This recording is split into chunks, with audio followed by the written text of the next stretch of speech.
Ekotürk'ten merhabalar. Saat Farkı'nda her hafta farklı bir ülkeden, milletten bir misafir ağırlıyoruz. Bu hafta ABD'den bir konuğum var. Profesör Doktor Amy Blackstone. Blackstone, ABD'deki Maine Üniversitesi'nde doğum oranları ve aile üzerine çalışan Amerikalı bir sosyolog. Çocuk yapmama kararı alan çiftleri incelediği Child Free by Choice adlı ilginç de bir kitabı var. Bu hafta biraz bu kitabı ve dünya genelinde düşen doğum oranlarını, bunun ekonomik ve sosyal yansımalarını, özellikle pandemi sonrası değişen aile kavramını konuşmak istedik. Welcome, Professor. Thanks for being with us. Thank you. Happy to be here. Thank you very much. Professor, your book, Child Free by Choice, is really interesting. I want to ask you first, how did you come up with the idea of writing this book? Is it simply an academic research or also a personal choice for you? It's a little bit of both, to be honest with you. I have been doing this research since 2008, and when I started it, I really was at a point in my own life where I was I was in my mid-30s. I had assumed my whole life growing up that I would become a mother one day, and I still wasn't feeling that pull toward motherhood that so many of my friends described. And I truly thought there was something wrong with me. And so I turned to the sociological literature to learn a little bit more about people like me. What are the experiences of people who are not parents? How do people decide whether or not parenthood is right for them? And you know, again, what's wrong with me that as a woman, I'm not feeling this drive to become a mother? So this was in 2008. I was at this point in my career where I had just earned tenure at the university, which comes with all kinds of job security. So it meant I could launch into a new area of research without a lot of risk in terms of my profession. So I thought, you know, I have all these questions about the experience of being child-free.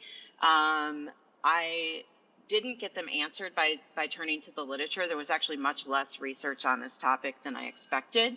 And so I thought, I'll do the research myself. And I was delighted to discover that while there may be things wrong with me in any number of domains, the fact that I didn't want to be a parent did not mean that I was any less of a woman or that there was something wrong with me as a woman.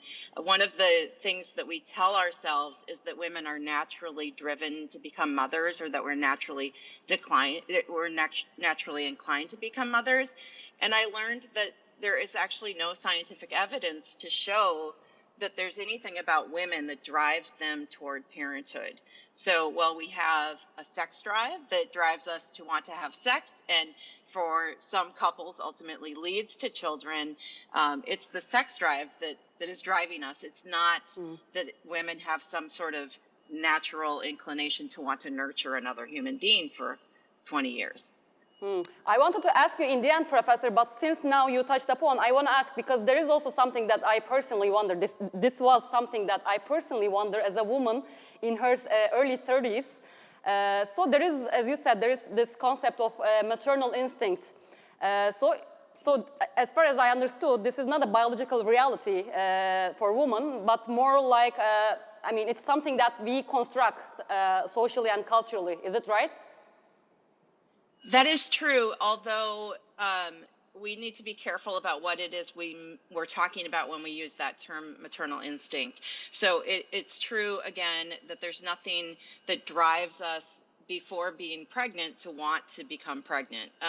There's nothing that drives us to want to nurture before we're pregnant. There is a hormone called oxytocin that kicks in for women after they're pregnant and after they give birth that has been shown to, it's called the nurturing gene. It's been shown to sort of inspire in women this drive to nurture their offspring after they have them. But again, that's after they've had a child, after they're pregnant, not a drive to become pregnant. I see. Perfect. So there's nothing wrong with me as well then. No, congratulations. Good to hear that. Okay. Great. Well, Professor, I want to ask, how is the general reaction to people who decided not to have kids? Most of the time, child-free people are perceived to be unhappy and selfish. Is it so? What do you think about that perception? So you're right that that is a perception that's out there, and a pretty strong one. I think in 2016, even the president of Turkey made some public comments about women without children being selfish and problematic in all kinds of ways. So across the globe, we do have this stereotype of child-free people as being selfish, as being less loving, less able to carry on positive relationships. But that doesn't actually bear out in the research. So if you look at research that compares, for example, the happiness of parents to the happiness of non-parents, what you find, it's sort of a mixed bag. Some research finds that, in fact, non-parents or child-free people are happier than parents. There's more recent research that shows that there's really no difference in happiness or life satisfaction, particularly when you take into consideration what a country's support for parents are. So in one study that compared Western European nations to the US, the researchers found no real difference in the happiness of parents and non-parents, and in Western Europe, but they found a difference in the US. And if you look at the ways that the policies that are implemented to support parents in the work of being parents and also being workers, you find that in the Western European nations where the data were collected, parents are much better supported. So it makes sense that in the U.S. Parents might be less happy because they're stretched to the max. I mean, they're stretched very thin. So it's a difficult question because I think that one of the points about happiness that sometimes gets overlooked is, are people living the life that they've chosen for themselves? So in the case of child-free people who have opted out of parenthood, yes, they are. If you look at people that I would call childless, so people who share that status as non-parents, but wanted children and couldn't or didn't have them for any number of reasons, it's not surprising that research finds that that group is less happy. So again, we have to be very careful about who we're talking about and whether people are in the circumstance that they've chosen for themselves. Interesting. Professor, I also want to talk about the pandemic. Globally, we didn't have a baby boom during lockdowns as some people expected. In the US, birth rates even dropped to lowest level in 4 decades, I think. And also China recently allowed couples to have 3 children to combat declining population. And also, as you mentioned, our president, Recep Tayyip Erdogan, recently advised again and again young people to marry early and to have at least 3 kids. So is having fewer kids or no kids at all a global trend, and what are the motivations behind it? And also, just a follow-up question, I mean, the reasons differ from country to country, or there are some common reasons across the globe? How is it in the US, for example? So I think, to your first point about the pandemic, those of us who study the child-free choice were not surprised that we didn't see a baby boom as a result of the pandemic, particularly in this point in history. I mean, we have all kinds of ways to prevent pregnancy, thanks to science. So even though people were stuck at home with their partners and, maybe the prediction was they might be having more sex because there's nothing else to do, that may have happened. But again, we have birth control. So another point that I've heard bantied about with respect to the pandemic is the last thing you want to do with the person that you have to see every day when you're sitting around in your pajamas and, not able to do anything else, is have sex with your partner. So that, it's possible that drove the decline in fertility during the pandemic as well. In terms of the reasons that people are, the reasons that people opt out of parenthood, to be honest with you, I think we need more research on that question. There's a lot of research in the U.S. There is research around the globe, but not as much as I would like to see. And there's not a lot of comparative research. So from what we know that people who opt out of parenthood tend to really value autonomy. sort of the ability to, have control over their own lives and how they spend their time. They value independence, which is related, spontaneity. And in my own research, one thing I found was that the child-free couples I interviewed said that one of the reasons they opted out was that they really wanted to reserve time and space and emotional energy for nurturing their relationships with each other. So the priority was the relationship with their partner and nurturing that and an understanding that with children, if you're a good parent, it necessarily takes you away from your attention to your partner for a very good long while. So those are some of the top reasons that emerge. You had another question in there. Oh, are more people becoming child-free? I would say that in industrialized nations, we see that to be true. And we do know that in areas of the world where women have good access to healthcare and good access to education, that fertility rates are lower. So, as those things become more accessible for women around the globe, I think we will see a continued decline in fertility. But it's also important to note that globally, right now at least, we don't have a problem of too few people. Environmentalists would argue that we have a problem of too many, in fact. It's one thing to talk about fertility rates within our national borders, and then another to talk about them globally. Yeah, I will come to that also, Professor. But I want to elaborate on this topic a little bit more. We usually associate the decision to have kids with economic conditions, as you said also, but there is a strong negative correlation between GDP and fertility, as richer countries have lower fertility rates than poor ones. So how does this income and GDP affect fertility? What does research say about this? Well, I think it goes back to the earlier point I made generally about nations that tend to have higher GDP also tend to be nations where women have more equal access to the workforce, where they have more equal access to education, and where they have access to healthcare. And I think all of those things collectively play a role in shaping fertility rates. I see. Also, Professor, declining birth rates will certainly have economic and social implications. What are the major ones? Is this always a bad news for economy?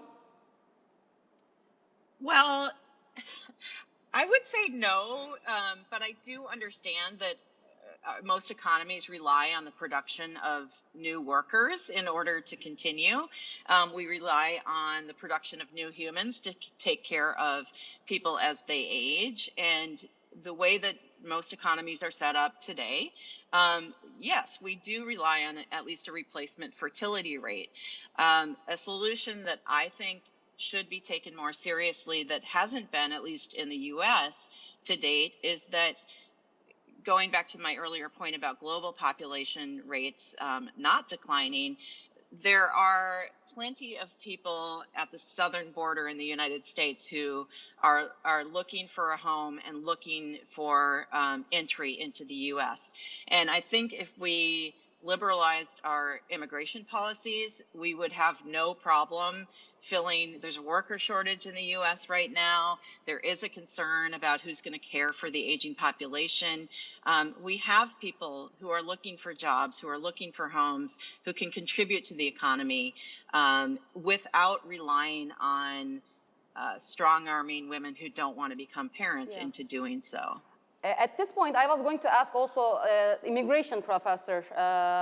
Considering this growing childlessness trend, especially in advanced economies, do you think immigration might help?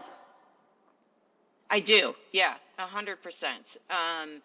And I think another thing that would help, particularly, again, in my own context in the U.S., is better support for parents. I think if we really believe what we claim to be true, which is that children have value and that we want people to become parents, we need to support people in that role. We need to make it more better, more possible to balance work and home and child rearing. And right now, we don't do that well in the U.S. And we could do it better in other nations as well. How would you compare nations in terms of this point, Professor? I mean, do you have some comparative studies about this? So, yes, the study I mentioned earlier that was focused on comparing the happiness of parents and non-parents, that compared, forgive me, I don't remember specifically which nations it included. The Scandinavian countries I know were included, and a few other Western European nations compared to the U.S. And again, the happiness of parents in the Western European nations was much higher than the happiness of parents in the U.S.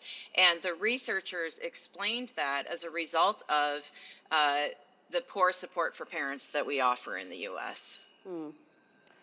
And how would you define family in our age, Professor?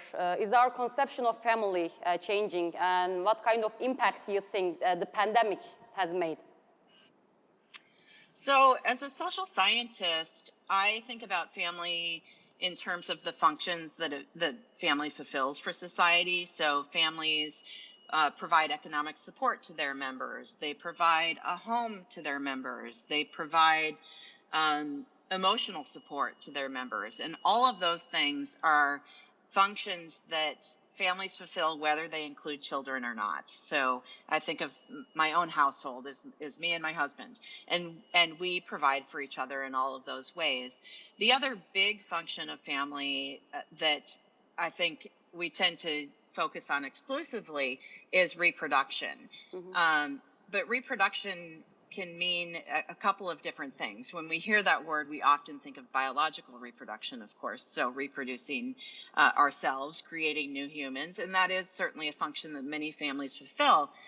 But another very important aspect of reproduction is social reproduction, and social reproduction refers to all of the activities that adults engage in to sort of teach children the norms of their society. So anything that adults do to help rear the next generation qualifies as social reproduction.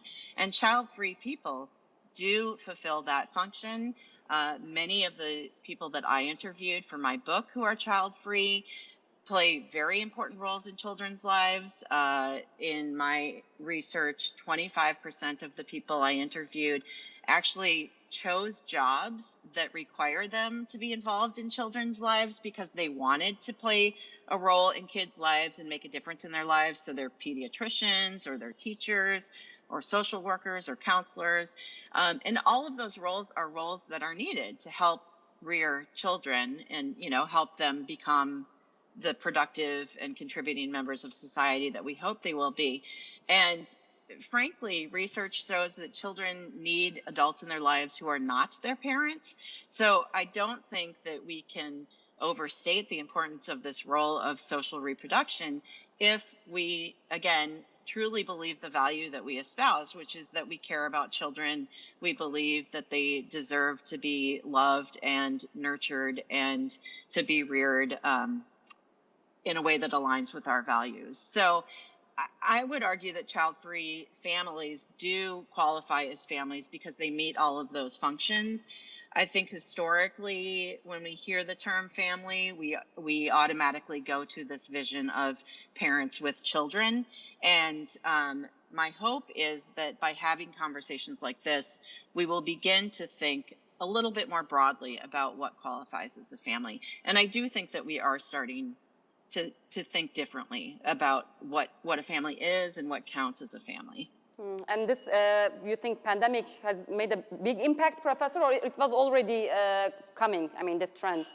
I think the trend around how we think about family was already coming, but I think one thing that the pandemic has done is, again, open up conversations about parenthood, what drives people to become parents, what drives people to opt out of it. The pandemic did reveal this very ugly truth that it's really hard to be a parent.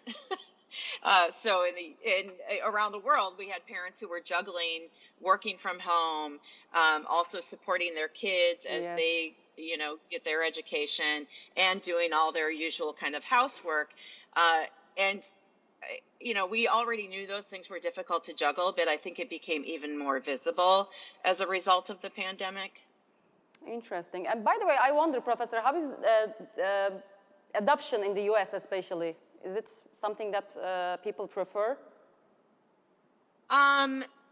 It is something that came up in my interviews with child-free people, especially folks who are child-free and opted out of parenthood because they are environmentalists. So there are folks who said to me, all things being equal, I think I would have been happy being a parent, but I have a real concern about the environmental footprint of babies in the U.S. in particular, which is pretty high, and I have a concern about overpopulation, so I've opted out for that reason, but I did consider adoption. So I think, certainly that's something that has come up. Most people who are child-free have opted out of parenthood for a set of reasons that would probably prevent them from wanting to adopt, but I do think that is a conversation we should be having, particularly for the folks who would otherwise want to become parents if they weren't creating a new human being. Interesting. And my last question will be about Generation Z, Professor. Do you observe this, especially the childlessness trend, becoming more and more popular among especially young people, the so-called Generation Z? What are your observations on that? It's a really good question. So, today, Gen Z, if you ask them and if you look at what their behavior, more of them are intending to not become parents than were previous generations at their age. I think it sort of remains to be seen whether that will actually bear out. And we won't know until they live through all of their fertile years, and then we'll be able to see, did they really opt out at the rate that they expect to? My guess is that probably we will see higher rates of non-parenthood among that generation. But if nations do the work they need to do to better support parents, maybe that'll change. If we're able to slow our global population, the increase of our global population a bit, the folks who opt out because of a concern about overpopulation might opt in. So I think there are too many open questions to say for sure, but we do know that as it stands today, more of Gen Z is saying, I don't want to be a parent than previous generations at that age. Certainly, and I came to know about your book through my cousin, by the way, who is still in her 20s, and she decided not to have kids at this age, so definitely this is true. Great. This observation is definitely true. Thank you very much, Professor. It was a very interesting discussion for me, and I will particularly make my mom watch this interview so she will stop pressing me. And it's Good luck okay. with that. It's certainly okay not to have kids, as you said. So definitely I will tell my mom to watch this interview. Absolutely. You can still live a happy and fulfilled life. Yes, we all can, yeah. Thank you so much, Professor. So enjoy your child-free life. I shall. You too. Thank you. Thank you very much. Bye-bye. Evet, bu hafta Saat Farkı'nda enteresan bir konuk ağırladık ABD'den. Sosyolog, yazar Amy Blackstone. Kendisi çocuk yapmama kararı alan çiftlerin motivasyonlarını çalışıyor ve Child Free by Choice isimli de ilginç bir kitabı var. Türkçe'ye de çevrilir umarım. Daha fazla insan okur. Bu hafta biraz bu kitabı ve dünyada giderek yaygınlaşan çocuksuz yaşamı, çiftlerin çocuk yapmama kararını ve düşen doğum oranlarını, özellikle pandemi sonrası değişen aile kavramını, böyle enteresan bir yayın oldu, keyifli bir yayın oldu. Önümüzdeki hafta bir başka konuyla, bir başka konukla tekrar görüşmek üzere. Hoşça kalın.